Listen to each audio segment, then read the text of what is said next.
All right, evening all. Chief Pepper here. So I'm gonna do a short rant. Uh, I watched the news a little bit tonight, mainly because I was trying to see what the weather's gonna be like. But they covered Kamala Harris, and they covered two people who are voting. One's voting for Kamala, one's voting for Trump.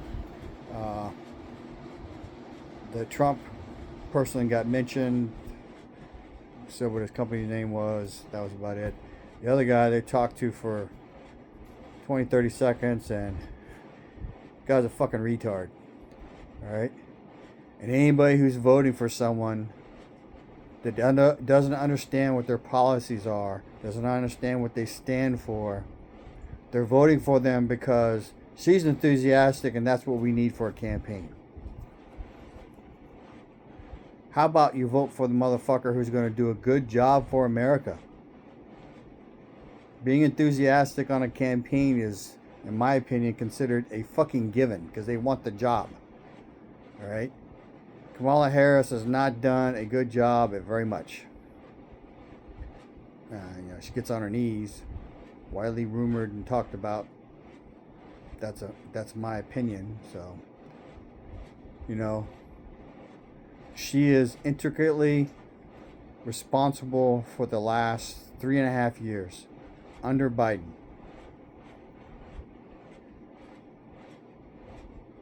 So this is what I think. Decision's already been made. They're setting the stage for the steal.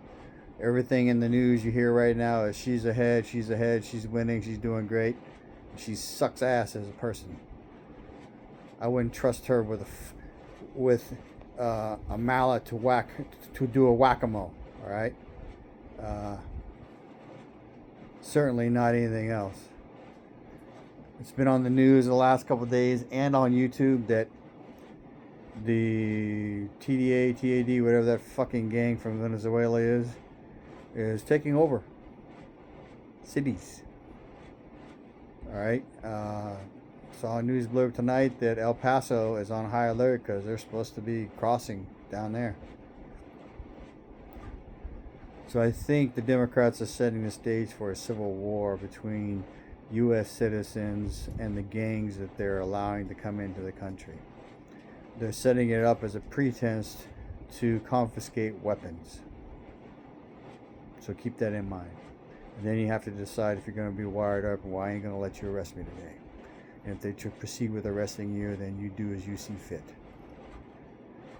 Blueeghti showed up today. I got jyne erso her first shots.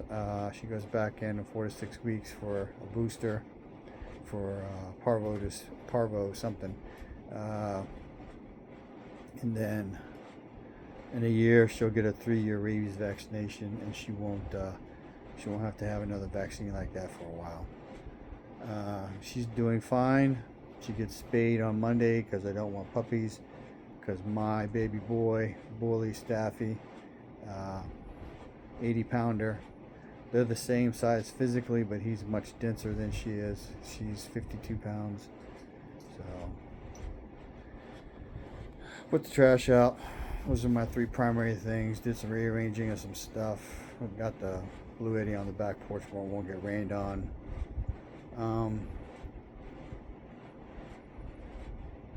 You need to prep. You need to be prepared for your inability to get stuff. I mean, in my opinion, it hasn't never gotten completely back to normal. It hasn't gone back to 2019 and earlier, where if you had money and wanted to buy something, you could buy it. Right now, there are things that I want to buy, and I have to shop around for them. I have to find them, and then I have to buy them immediately when I see them. I do not call that progress. I do not call that doing a good job. All right.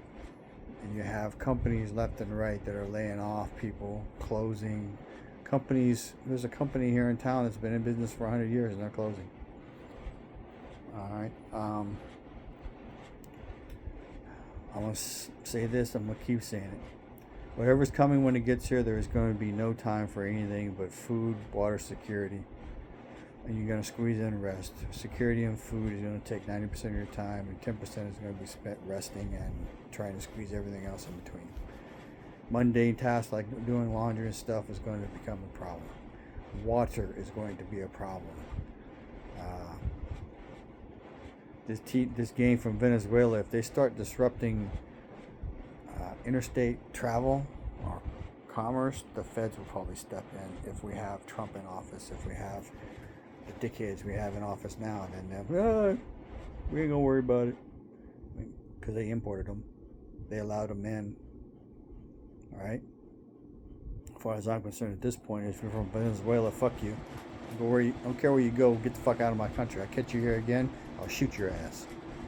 All right. So we're being colonized, and it didn't go well for the Native Americans the last time around, and now Americans, including natives, blacks, Chinese, Pakistani, Afghani, Iraqi, black, or Mexicans. If you're here and you're an American, it's going to go poorly for you. We're already so far in debt because of this shit that we can't dig our way out. So, California passed some fucked up law. 0 down payment, 0 payments for migrants for home loans. It's not a fucking loan. That's a grant. Here's a house. So, running into people in Texas right now, here in San Antonio, left and right, that have moved from California or from Washington State. So, IG Pepper did a video about the Venezuelan gang thing, saying that it isn't gonna matter where you live. What's gonna matter is who you stand with, or what you stand for. Information is knowledge and power. Live a little, purple out, share love, cheap pepper.